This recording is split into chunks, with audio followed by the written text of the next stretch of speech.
Hello बच्चों। बेटा probability की 2 एक्सरसाइज आपको करा दी है एनसीईआरटी से। अभी तक तो आप कह सकते हो कि प्रोबेबिलिटी तो शुरू ही नहीं हुई, कि जो क्वेश्चन एग्ज़ाम में आएंगे वो ये आने ही नहीं है भाई। क्वेश्चन जो एग्ज़ाम में आएंगे वो प्रोबेबिलिटी के आएंगे। ये तो तुक्का है, आपकी किस्मत अच्छी रही तो ये बेसिक आ जाएंगे। अब जो क्वेश्चन आएंगे वो प्रोबेबिलिटी के आएंगे, जिसमें हमें फाइंड करनी होगी प्रोबेबिलिटी। तो 10th से तो पढ़ी होगी थोड़ी बहुत प्रोबेबिलिटी आप लोगों ने। बेसिक तो प्रोबेबिलिटी का ये फॉर्मूला पता ही होगा कि भैया किसी भी इवेंट की प्रोबेबिलिटी निकालनी है, किसी भी इवेंट के होने की प्रोबेबिलिटी, यही फॉर्मूला होता है ना, number of favourable outcomes upon number of total possible outcomes. पढ़ा है ना भाई? ये तो बचपन में पढ़ा होगा कि प्रोबेबिलिटी हमेशा ऐसे निकलती है, number of favourable outcome upon total possible outcome. और किसी भी इवेंट की प्रोबेबिलिटी हमेशा 0 से 1 के बीच में होती है।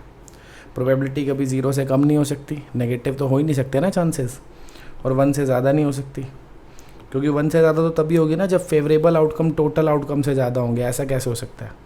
तो मैक्सिमम प्रोबेबिलिटी किसी भी इवेंट की क्या होती है? 1 और लीस्ट 0। ठीक है, तो शुरू करें भाई। तो एनसीईआरटी के कुछ एग्जांपल्स, कुछ क्वेश्चन डिस्कस करते हैं। देखो, जैसे अब ये आपके पास एनसीईआरटी में एग्जांपल है, कह रहा है let a sample space be S this. एक सैम्पल स्पेस दे रखा है आपको एस, जिसमें ना ये 6 पॉसिबल आउटकम्स हैं।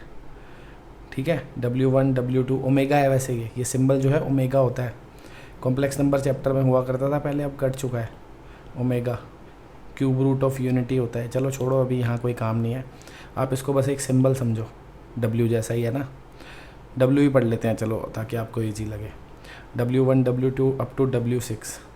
तो ये 6 पॉसिबल आउटकम्स हैं। जैसे डाई होती है, मान लो डाई होती है ना, डाई में 6 आउटकम्स होते हैं कि 1 2 3 4 5 6 कुछ भी आ सकता है। ऐसी एक सैम्पल स्पेस बनाया है इसने, तो उसमें कह रहा है ये 6 पॉसिबल आउटकम है। ठीक है, और ये सब उनकी प्रोबेबिलिटीज़ दे रखी हैं। ये सारे अलग अलग जो पार्ट्स दे रखे हैं ये उनकी प्रोबेबिलिटीज़ हैं। तो हमें चेक करना है कौन सी प्रोबेबिलिटी जो है वो वैलिड है, कौन सी नहीं है। वैलिडिटी चेक करनी है। अब वैलिडिटी के लिए क्या देखेंगे हम? सबसे पहले तो आपको पता है हर एक इंडिविजुअल आउटकम की जो प्रोबेबिलिटी है वो 0 से 1 के बीच में होनी चाहिए। हर एक इंडिविजुअल आउटकम की प्रोबेबिलिटी क्या होनी चाहिए? 0 से 1 के बीच में। अगर प्रोबेबिलिटी नेगेटिव है तो गलत, अगर प्रोबेबिलिटी 1 से ज़्यादा है तो गलत। तो आपको दिख रहा है कि सी वाला पार्ट तो गलत ही हो गया। क्यों? क्योंकि ये 2 प्रोबेबिलिटीज़ नेगेटिव दिख गई। क्योंकि ये दोनों की प्रोबेबिलिटी नेगेटिव दिख गई तो भैया ये तो वैलिड नहीं है, ये तो ख़त्म। सही है, अभी मैं आपको वो दिखा रहा हूँ जो सीधे सीधे रिजेक्ट हो रहे हैं। ये क्यों रिजेक्ट हुआ है? क्योंकि 2 प्रोबेबिलिटीज़ इसमें नेगेटिव दे रखी हैं, इसकी और इसकी, है ना। तो प्रोबेबिलिटी नेगेटिव नहीं होती, इसीलिए सी तो ख़त्म, ये तो इनवैलिड हो गया। डी भी ख़त्म है। क्यों? क्योंकि डी में एक प्रोबेबिलिटी 3/2 है। 3/2 प्रोबेबिलिटी का मतलब 1 से ज़्यादा हो गई, 1.5 हो गई ना। प्रोबेबिलिटी 1 से ज़्यादा नहीं हो सकती, तो इसलिए डी भी ख़त्म। ठीक है, बाकी जो आप ए बी और सी देख रहे हो, इनमें से किसी में भी प्रोबेबिलिटी ना 1 से ज़्यादा है ना 0 से कम है। अब ये सही है कि नहीं वो देखना है।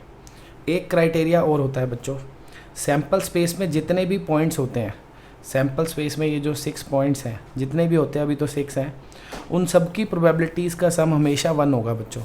क्योंकि सैम्पल स्पेस की खुद की प्रोबेबिलिटी क्या होती है? 1। भाई कुछ तो होगा ना इनमें से, इन 6 के 6 में से कोई ना कोई इवेंट तो होगी। तो इन सब की प्रोबेबिलिटी का सम हमेशा क्या होना चाहिए? 1। तो अब जैसे अगर आप इन सब को ऐड करोगे, इन सब को ऐड कर लो, प्लस प्लस प्लस सबको ऐड करोगे तो 6/6 आ गया, 1 आ गया ना। सही है, तो यानी कि ए तो परफेक्टली वैलिड है। क्यों? क्योंकि इंडिविजुअली अगर मैं देख रहा हूँ तो सारी प्रोबेबिलिटी 0 के 1 के बीच में है, और इन सब का सम 1 भी आ रहा है, इसीलिए ये सही है। ऐसे ही अगली वाली को देख लो, ये भी सारी प्रोबेबिलिटी 0 से 1 है ना। भाई 0 भी तो हो सकती हैं, तो ये सब 0 है और ये 1 है, और इन सब का सम भी 1 है, तो ये भी सही है। अब ये तो हमने गलत कर ही दिए थे दोनों, है ना, ये नेगेटिव की वजह से और ये 3/2 की वजह से। अब ये सारी इंडिविजुअली तो 0 से ज़्यादा है और 1 से कम है, सही है, पर इनका सम 1 से ज़्यादा आ रहा है। आप करके देख लो, इन दोनों का सम ही 1 से ज़्यादा आ गया है ना, इन दोनों का सम ही 1 से ज़्यादा आ रहा है। फिर बाकी ऐड करूँगा तो और ज़्यादा हो जाएगा। तो क्योंकि सम 1 से ज़्यादा आ रहा है तो ये भी इनवैलिड हो गई। तो ये इनवैलिड है, ये इनवैलिड है, ये इनवैलिड है। इसकी वजह क्योंकि ये 2 नेगेटिव हैं, इसकी वजह ये 1 से ज़्यादा है, इसकी वजह ये सबका सम 1 से ज़्यादा है। ठीक है बच्चों, तो ऐसे वैलिडिटी आप चेक करते हो, ठीक है। तो बढ़े आगे भाई, आगे बढ़ते हैं भाइयों। अब कुछ ऐसे आसान से इजी से क्वेश्चन हमने 10th में भी बहुत करे हैं, ये सब तो बच्चों वाले क्वेश्चन है, देख लेते हैं फिर भी। जैसे क्या कह रहा है, 1 card is drawn from a well shuffle deck of 52 cards. एक कार्ड निकाला है ना अपने डेक में से, आपकी जो गड्डी होती है, ताश की गड्डी, प्लेइंग कार्ड्स है ना। If each outcome is equally likely, अगर हर एक आउटकम जो है वो इक्वली लाइकली है, इक्वली लाइकली मतलब सबकी प्रोबेबिलिटी सेम है, ठीक है। Calculate the probability that the card will be a diamond. Simple है, टोटल कार्ड कितने हैं 52, डायमंड कितने होते हैं 13, तो आंसर शुड बी 13/52।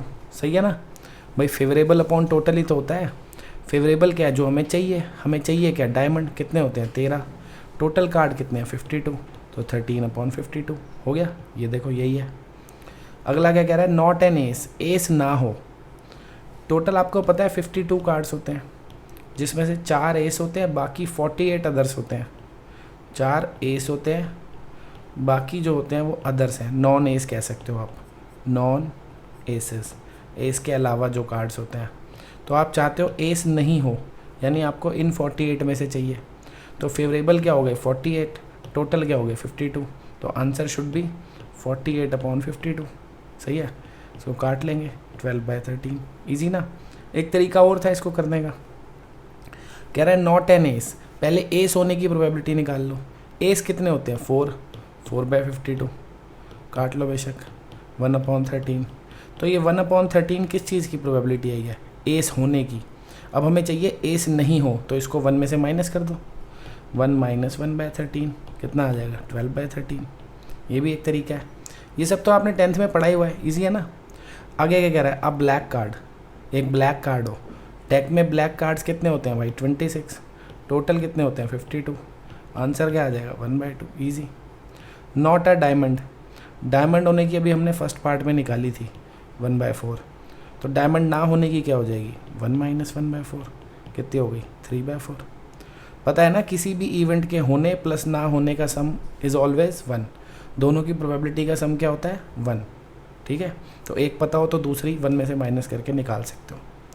अब ये कह रहा है not a black card, black card की अभी निकाली थी हमने ऊपर, यहाँ से 1/2 आई थी है ना, तो नॉट अ ब्लैक कार्ड, तो 1 - 1/2, वो भी 1/2 ही होगी। या सीधा भी देख सकते हो, नॉट अ ब्लैक कार्ड मतलब रेड होगा, रेड कितने होते हैं 26, टोटल 52, कितना आ गया 1/2। ये तो इजी क्वेश्चन है भाई, सीधे सीधे, ये तो आप लोगों ने 10th में ही पढ़ा हुआ है सब कुछ। अब जैसे ये है, देखो ये भी बहुत इजी है। क्या कह रहा है, a bag contains 9 disc out of which 4 are red, 3 are blue, 2 are yellow, ठीक है। टोटल अपने पास 9 है डिस्क, 4 रेड हैं, 3 ब्लू हैं, 2 येलो हैं। डिस्क आर सेम इन, वो सब कुछ बेकार की बातें लिखी हुई हैं। A disc is drawn at random from the bag, एक डिस्क निकाली। Calculate the probability that it will be a red disc, क्या हो रेड, तो रेड कितनी है अपने पास 4, टोटल कितनी है 9, आंसर शुड बी 4/9। सही है ना। अगले पार्ट में क्या पूछ रहा है, येलो, तो येलो कितनी है 2, टोटल कितनी है 9, 2/9। नॉट ब्लू, चलो पहले ये देखो ब्लू हो, ब्लू कितनी है भाई 3, टोटल 9, प्रोबेबिलिटी क्या हो गई 3/9। नॉट ब्लू 1 में से इसे माइनस कर दो, ठीक है ना। अगले में क्या कह रहा है, इधर रेड और ब्लू, या तो रेड हो या ब्लू हो, दोनों चलेंगी। तो रेड कितनी है 4, ब्लू कितनी है 3, टोटल कितनी हो गई 7, फेवरेबल कितनी हो गई 7, और टोटल वैसे थी 9, ख़त्म। ये कोई क्वेश्चन थोड़ी है, तो 10th के बच्चे भी कर लेते हैं। चलें आगे। अब ये हुआ कुछ क्वेश्चन अपने लायक, 11th के लायक कुछ क्वेश्चन, और भैया बहुत इंपॉर्टेंट क्वेश्चन है बच्चों, बहुत इंपॉर्टेंट, ठीक है, सुपर इंपॉर्टेंट क्वेश्चन है, पेपर में बहुत बार आ चुका है, NCERT का कह सकते हो मोस्ट इंपॉर्टेंट क्वेश्चन है, ठीक है। तो इसको अच्छे से समझना, वीडियो पॉज करके आप पढ़ भी सकते हो तसल्ली से। कह रहा है 2 students Anil and Ashima appeared in an examination, 2 बच्चे हैं अनिल और आशिमा, उन्होंने कोई पेपर दिया है। The probability that Anil will qualify the examination is this, Anil के एग्ज़ाम को क्वालिफाई करने की ये प्रोबेबिलिटी है, ठीक है। And that Ashima will qualify the examination is this, Ashima के एग्ज़ाम को क्वालिफाई करने के लिए ये प्रोबेबिलिटी गिवन है कि वो पेपर पास कर पाएगी, इसकी ये प्रोबेबिलिटी है। The probability that both will qualify the examination, दोनों क्वालिफाई कर पाएंगे उसकी प्रोबेबिलिटी ये है, ठीक है। कह रहा है find the probability that this, जो भी है वो बाद में देखेंगे।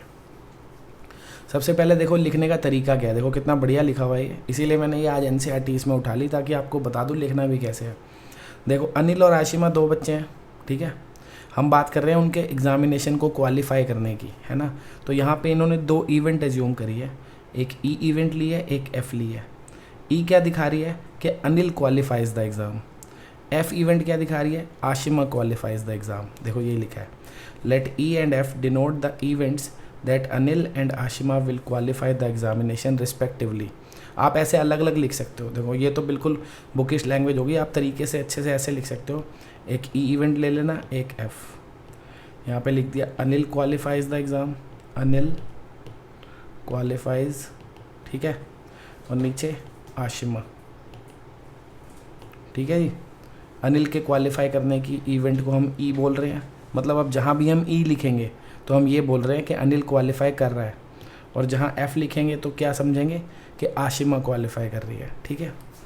अब हमें गिवन क्या था, the probability that Anil will qualify is this, Anil के क्वालिफाई करने की इतनी प्रोबेबिलिटी है, यानी ई की प्रोबेबिलिटी, क्योंकि ई अपने आप में क्या दिखा रहा है, अनिल क्वालिफाई कर रहा है ना, तो ये ई की प्रोबेबिलिटी हो गई। फिर आशिमा विल क्वालिफाई, आशिमा के क्वालिफाई करने की प्रोबेबिलिटी दे रखी है इतनी, तो आशिमा के क्वालिफाई करने को हम क्या बोल रहे थे, एफ इवेंट बोल रहे थे ना, यानी एफ की प्रोबेबिलिटी दे रखी है ये, सही है बच्चों। फिर कह रहा है probability that both will qualify, दोनों क्वालिफाई करें। बोथ का मतलब इंटरसेक्शन होता है, आपको पढ़ा चुका हूँ मैं, बोथ है ना, बोथ मतलब इंटरसेक्शन, बोथ मतलब क्या होता है, दोनों ने कर ली ना क्वालिफाई, एंड नहीं हो गया, Anil and Ashima both qualifies, तो ए इंटरसेक्शन बी होता है ना। तो यहाँ पे हमारी 2 इवेंट थी ई और एफ, कि अनिल भी क्वालिफाई करे एंड इंटरसेक्शन का मतलब एंड एफ मतलब आशिमा भी क्वालिफाई करे, तो दोनों के क्वालिफाई करने की प्रोबेबिलिटी कितनी है, इतनी, ये लिख दी, सही है ना। तो ये हमने अपने क्वेश्चन को ऐसे मैथमेटिकल एक्सप्रेशंस में कन्वर्ट कर दिया। हमें अनिल के क्वालिफाई होने की भी पता है, आशिमा की भी, और दोनों के क्वालिफाई एक साथ होने की प्रोबेबिलिटी भी पता है। अब फर्स्ट पार्ट में ये क्या पूछ रहा है, both Anil and Ashima will not qualify, दोनों के दोनों क्वालिफाई ना करें, ना ही अनिल क्वालिफाई करे ना ही आशिमा, यानी नीदर अनिल नॉर आशिमा, अनिल भी ना करे ई नॉट एंड आशिमा भी ना करे एफ नॉट, समझ गए ना। ई नॉट इंटरसेक्शन एफ नॉट का मतलब क्या है, अनिल भी क्वालिफाई नहीं करेगा, आशिमा भी क्वालिफाई नहीं करेगी, यही होता है ना। देखो वही निकाला है फर्स्ट पार्ट में इसने, ई नॉट इंटरसेक्शन एफ नॉट, सही है। और ये कैसे निकलता है, डी मॉर्गन्स लॉ तो आपको बता ही रखा है मैंने, E dash intersection F dash कैसे निकलता है, इसको हम लिखते हैं E union F whole not, और फिर उसको कैसे निकालेंगे हम प्रोबेबिलिटी को, 1 में से प्रोबेबिलिटी माइनस कर देंगे किसकी, ई यूनियन एफ की। ये सब मैंने आपको लास्ट क्लास में बताया था। तो पहले हम ई यूनियन एफ निकाल लेंगे, फिर उसको 1 में से माइनस कर देंगे।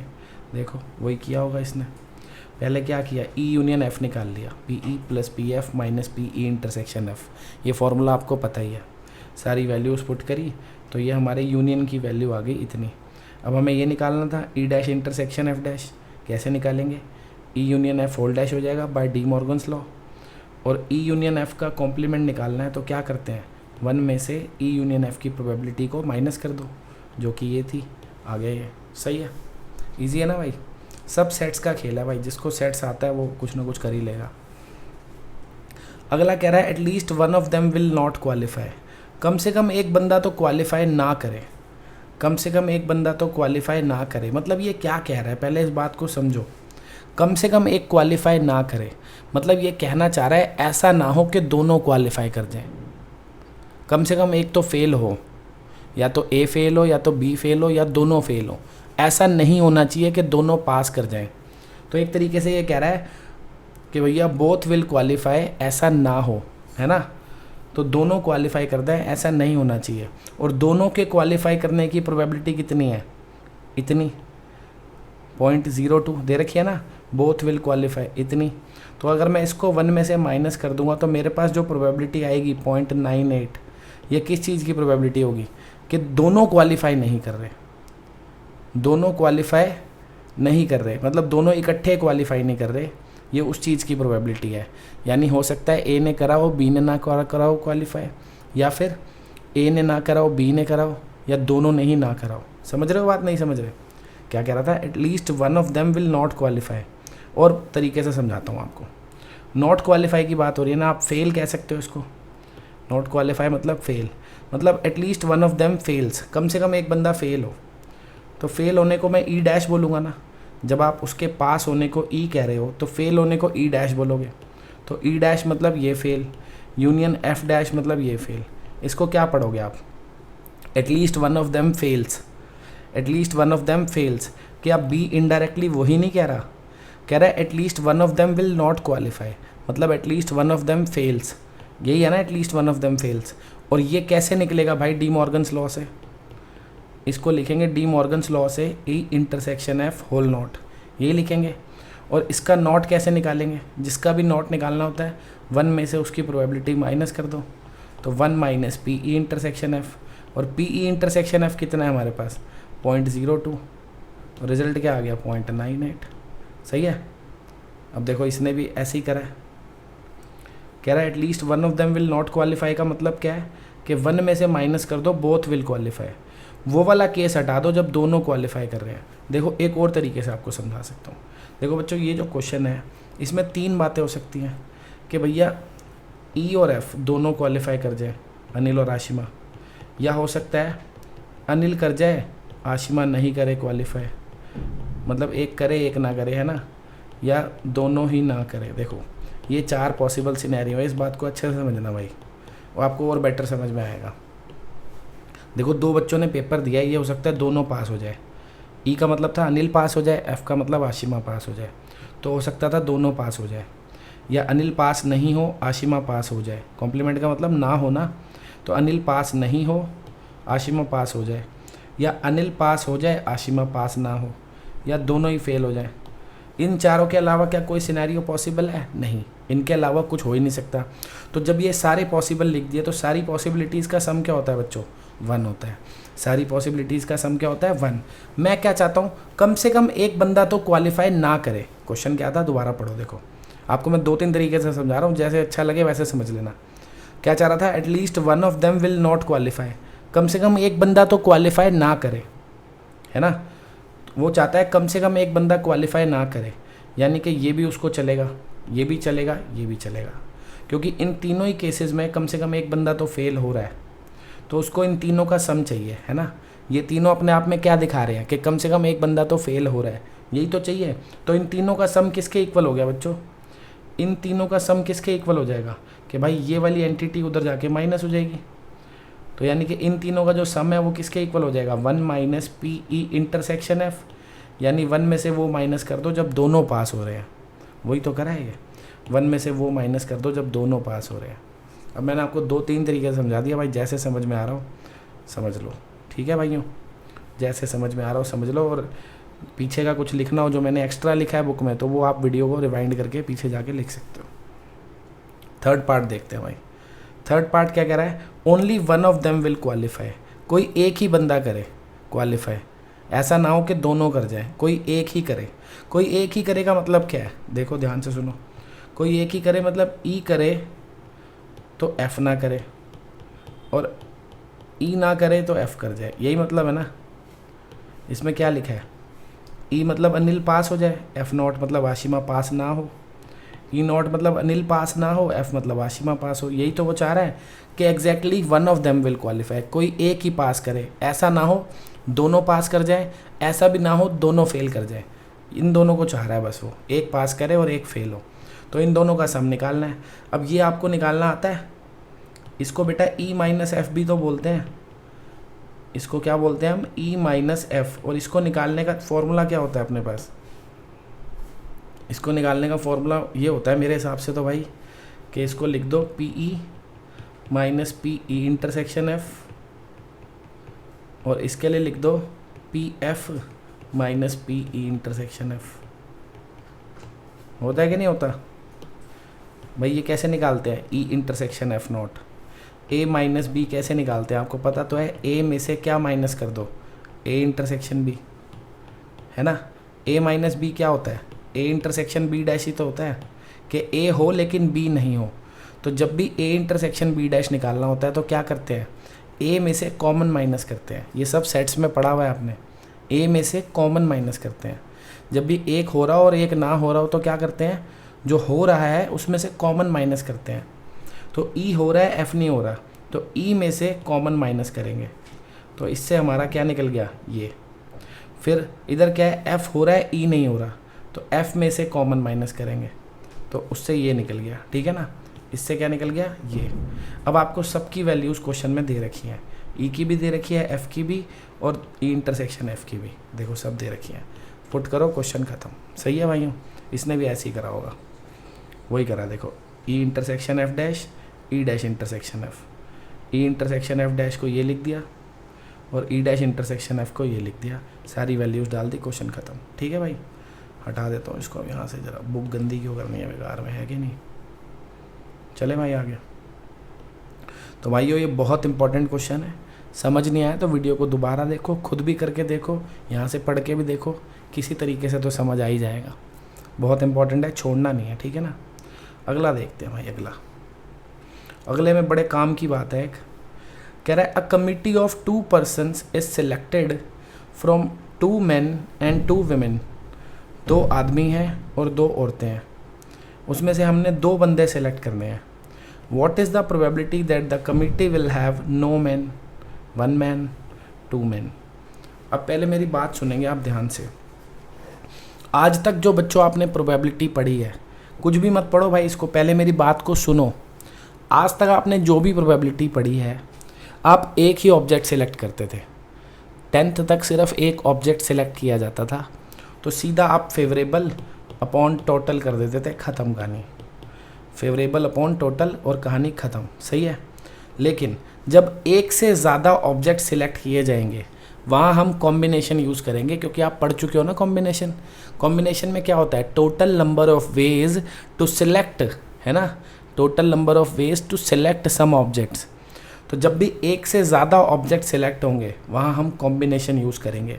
कैसा यूज़ करते हैं आप पढ़ ही चुके हो कॉम्बिनेशन, जिन्होंने नहीं पढ़ा उन्हें तो समझ कैसे आएगा फिर, तो पहले वो पढ़ो भाई। कह रहा है a committee of 2 persons is selected out of 2 men and 2 women। अब हम अगर इसका आगे का क्वेश्चन ना पढ़े, हम सिर्फ इतनी बात करते हैं कि 2 बंदे सेलेक्ट करने हैं, हमारे पास 2 आदमी हैं और 2 औरतें हैं, मतलब 4 लोग हैं ना। 4 लोग में से 2 लोग सेलेक्ट करने हैं, तो total number of ways to select them क्या होगा, 4c2। भाई 4 लोग में से 2 लोग सेलेक्ट करने हैं, तो total number of ways to select them क्या होगा, 4c2। ये तो आप पढ़ चुके हो कॉम्बिनेशन में। तो यानी total number of veg, total number of selection हो गए 4c2, याद रखना। देखो प्रोबेबिलिटी का फॉर्मूला वही है, favourable upon total, favourable upon total. लेकिन सीधा सीधा फेवरेबल अपॉन टोटल तब लग पाता है जब एक ऑब्जेक्ट निकालना हो। सीधा हम ऊपर लिखते हैं फेवरेबल ऑब्जेक्ट कितने हैं, नीचे टोटल कितने हैं। लेकिन जब एक से ज़्यादा सिलेक्ट करने होंगे, वहाँ हमें फेवरेबल टोटल सब कॉम्बिनेशन से निकालना पड़ेगा। तो हमें टोटल 2 बंदे सिलेक्ट करने हैं 4 बंदों में से, तो total number of ways to select them is 4c2। अब हम बात करते हैं फेवरेबल केस की। तो पहले केस में ये प्रोबेबिलिटी किस चीज़ की चाहता है कि एक भी आदमी सिलेक्ट ना हो, मतलब जो 2 बंदे हम सिलेक्ट करना चाहते हैं उसमें एक भी आदमी ना हो। इनडायरेक्टली क्या कह रहा है कि दोनों औरतें हों, तो यानी जो 2 मैं सिलेक्ट कर रहा हूँ वो दोनों इनमें से सिलेक्ट करूँ। तो मेरा फेवरेट चीज़ क्या है यहाँ पे, फेवरेबल इवेंट क्या है कि मैं दोनों औरतों को सिलेक्ट कर लूँ, इन 2 में से 2, यानी 2c2 कि जो 2 औरतें हैं उसी में से दोनों सिलेक्ट कर लूँ। तो ये मेरे फेवरेबल आउटकम हो जाएंगे। टोटल अभी हमने निकाले थे 4c2, फेवरेबल को टोटल से डिवाइड कर दूंगा, हमारी प्रोबेबिलिटी आ जाएगी कि वो दोनों क्या हों, औरतें हों। देखो वही लिखा है कि हमने जो 2 सिलेक्ट करे हैं उसमें एक भी आदमी ना हो, नो मैन। तो ऊपर क्या आएगा कि दोनों औरतें हों, यानी जो 2 बंदे आप सिलेक्ट कर रहे हो वो इन 2 औरतों में से करो।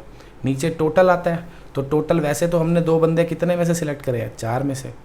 तो ऊपर आ गए फेवरेबल नंबर ऑफ वेज, नीचे आ गए टोटल नंबर ऑफ वेज। ठीक है बच्चों, याद रखना प्रोबेबिलिटी तभी यूज़ करनी है जब आपको एक से ज़्यादा ऑब्जेक्ट सेलेक्ट करने हो, अदरवाइज़ आप कॉम्बिनेशन यूज़ नहीं करेंगे, सीधा सीधा करेंगे। मान लो यहाँ होता 2 आदमी है 2 औरतें हैं, एक बंदा हमें सिलेक्ट करना है, वो औरत हो, उसकी क्या प्रोबेबिलिटी है, तो भाई औरतें 2 हैं, टोटल बंदे 4 है, क्वेश्चन ख़त्म। अगर एक बंदा सिलेक्ट करना होता, कॉम्बिनेशन की ज़रूरत नहीं थी, ठीक है। बी पार्ट में क्या पूछ रहा है, एक आदमी सिलेक्ट करना है। बंदे तो टोटल 2 सिलेक्ट करने हैं ना, पर आदमी एक चाहिए, मतलब एक औरत चाहिए, यही तो कह रहा है ये। भाई टोटल बंदे 2 करने हैं, वो क्वेश्चन में बोला था, लेकिन ये चाहता है कमेटी में एक ही आदमी हो, तो यानी एक औरत हो। तो आदमी कितने हैं हमारे पास, 2, उनमें से कोई एक चूज़ कर लेंगे। औरतें कितनी हैं, 2, उनमें से कोई एक चूज़ कर लेंगे। ये आ गया फेवरेबल नंबर ऑफ वेज कि एक आदमी एक औरत। टोटल नंबर ऑफ वेज तो 4C2 थे ही, बस प्रोबेबिलिटी आ गई। Favourable number of veg 1 man and 1 women, और नीचे 4 में से हमने 2 सिलेक्ट करे हैं, फेवरेबल अपॉन टोटल, ख़त्म। यही है, देखो 1 मैन में क्या किया है, 2 आदमियों में से एक आदमी एंड 2 आदमियों में से 2 औरतों में से एक औरत। बीच में मल्टीप्लाई पता है ना क्यों लगा है, एंड है, 1 मैन एंड 1 वुमेन, और नीचे 4 बंदों में से टोटल 2 बंदे सिलेक्ट करे हैं, फेवरेबल अपॉन टोटल, ख़त्म। अगले पार्ट में क्या कह रहा है भाई, 2 मैन, दोनों आदमी ही सिलेक्ट करो। तो आदमी 2 हैं, इनको ही सिलेक्ट कर लो, 2C2, दोनों के दोनों आदमी सिलेक्ट कर लो। ये फेवरेबल हो गया, नीचे टोटल कि भैया 4 में से 2 लोग सिलेक्ट करें, ख़त्म। 2C2 upon 4C2, easy easy है ना भाइयों। कॉम्बिनेशन वाला एक और करा दूँ क्या, ज़्यादा क्लियर हो जाएगा, नहीं चलो एक और कर लेते हैं कॉम्बिनेशन वाला। ये देखो क्या कह रहा है, find the probability that when a hand of 7 card is drawn. कह रहा है एक बंदे ने 7 पत्ते ड्रॉ किए हैं, 7 कार्ड्स आर ड्रॉन, 7 पत्ते निकाले, किस में से, 52 कार्ड्स में से, जो डेक होता है। अब प्रोबेबिलिटी निकालनी है कि वो जो 7 कार्ड हमने सेलेक्ट करे हैं उसमें सारे किंग्स हों। सारे किंग्स का ये मतलब नहीं है सातों के सातों किंग्स हों, वो कह रहा है उस 7 में सारे किंग्स हों, यानी जो 4 किंग्स होते हैं। टोटल पता है ना किंग्स कितने होते हैं, 4। तो वो चाह रहा है जो उसने 7 कार्ड निकाले हैं उसमें चारों किंग्स हों, ये कहना चाह रहा है। कई बच्चे सोच लेते हैं 7 कार्ड निकाले हैं, सातों किंग हो, अबे 7 कैसे किंग हो जाएंगे, किंग तो 4 ही होते हैं। तो वो चाह रहा है जो 7 कार्ड ड्रॉ करे उसमें चारों किंग्स हों, सही है। तो अब पहले एक बात समझेंगे कि भैया जो हमारे पास टोटल कार्ड होते हैं वो 52 होते हैं, उसमें से 4 किंग्स होते हैं, 48 नॉन किंग्स होते हैं। 4 किंग्स, 48 नॉन किंग्स।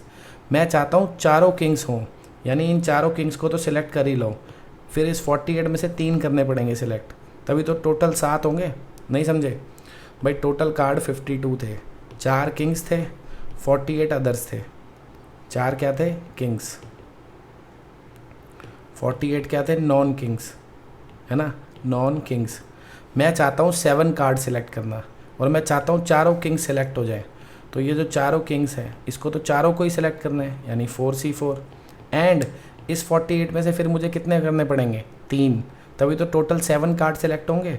तो 48C3। तो फर्स्ट केस में मैं ये चाहता हूँ, तो ये तो मेरे फेवरेबल हो गए, क्या हो गए, favourable number of ways to select 7 cards, 4 kings and 3 non kings. तो ये देखो ये आ गया ना फेवरेबल, कि 4 किंग्स सेलेक्ट कर लिए और 48 में से 3 करके टोटल 7 कार्ड सेलेक्ट कर दिए, ये तो फेवरेबल हो गया। प्रोबेबिलिटी निकालने के लिए टोटल नंबर ऑफ वेज भी तो चाहिए। टोटल हमारे पास 52 कार्ड है, 7 निकाले हैं, तो टोटल नंबर ऑफ वेज तो ये होने चाहिए ना कि 52 में से कोई भी 7 निकाल लो, यानी 52 37, कि भैया 52 में से 7 कार्ड निकाले हैं, total number of ways to select दो 7 कार्ड्स इज़ 52C7, और ये फेवरेबल हो गए कि 4 किंग 3 अदर्स। तो favourable upon total is the required probability, ख़त्म। ये फेवरेबल, ये टोटल, हो गया फर्स्ट पार्ट, सही है। दूसरे पार्ट में देखो क्या कह रहा है वो, पत्ते 7 ही सिलेक्ट करने हैं, तो पत्ते जब 7 सिलेक्ट करने हैं तो टोटल नंबर ऑफ वेज यही रहेंगे हमेशा, टोटल नंबर ऑफ वेज तो यही रहेंगे ना 52 37, फेवरेबल बदलते जाएंगे। अब वो चाहता है 3 किंग सिलेक्ट हो, तो किंग आपको पता है 4 थे, भैया 4 किंग थे, 48 अदर थे। अब वो चाह रहा है 3 किंग्स हो, यानी 4 में से 3 हो जाए एंड 48 में से 4 हो जाए, तभी तो 7 होंगे। नहीं भाई, किंग्स कितने थे अपने पास, 4, तो 4 किंग्स में से 3 किंग सेलेक्ट कर लो, क्योंकि 3 चाहिए। लेकिन पत्ते टोटल कितने चाहिए, 7, यानी बाकी 48 कार्ड में से कितने उठाऊंगा, 4, तभी तो 3 और 4 टोटल 7 होंगे, सही है ना, हो गया। अगले में कह रहा है एटलीस्ट 3 किंग्स, कम से कम 3 किंग हो, मतलब 3 भी हो सकते हैं 4 भी हो सकते हैं। एटलीस्ट 3 किंग्स का मतलब क्या है, कम से कम 3 किंग हो, 3 या 3 से ज़्यादा से ज़्यादा 4 ही तो हो सकते हैं, होते ही 4 हैं, 5 तो नहीं हो सकते। तो एटलीस्ट 3 किंग्स का मतलब क्या है कि भैया या तो 3 किंग्स होंगे या 4 किंग्स होंगे। तो 3 किंग्स की प्रोबेबिलिटी भी निकालेंगे, 4 की भी निकालेंगे, दोनों को ऐड कर देंगे क्योंकि दोनों ही फेवरेबल है और वो हम निकाल चुके हैं। ये भी हमने निकाली थी 4 किंग्स होने की प्रोबेबिलिटी, ये 3 किंग्स की निकाली थी, दोनों ऐड कर दी, भैया क्वेश्चन हो गया। आ गया बच्चों समझ में कैसे कॉम्बिनेशन यूज़ करते हैं। चले वापस भाई, चले। तो भैया ये आपको मैंने यहाँ तक तो एग्जांपल्स करा दिए थे। अब जहाँ तक मेरा ज्ञान कहता है कि आप इस एक्सरसाइज को पूरा अटेम्प्ट कर सकते हैं, इस एक्सरसाइज को खुद से पूरा अटेम्प्ट कर सकते हैं। जो भी डाउट हो मुझसे पूछ लेना भाई। ये एक्सरसाइज अब आप पूरी खुद अटेम्प्ट कर सकते हो। तो आज का आपका होमवर्क क्या है? आज का आपका थोड़ा सा ही होमवर्क है कि आपको ये जो एक्सरसाइज 16.3 है इसको ख़त्म करना है विद एग्जांपल्स। एक्सरसाइज 16.3 को ख़त्म करना है विद एग्जांपल्स। ठीक है बच्चों।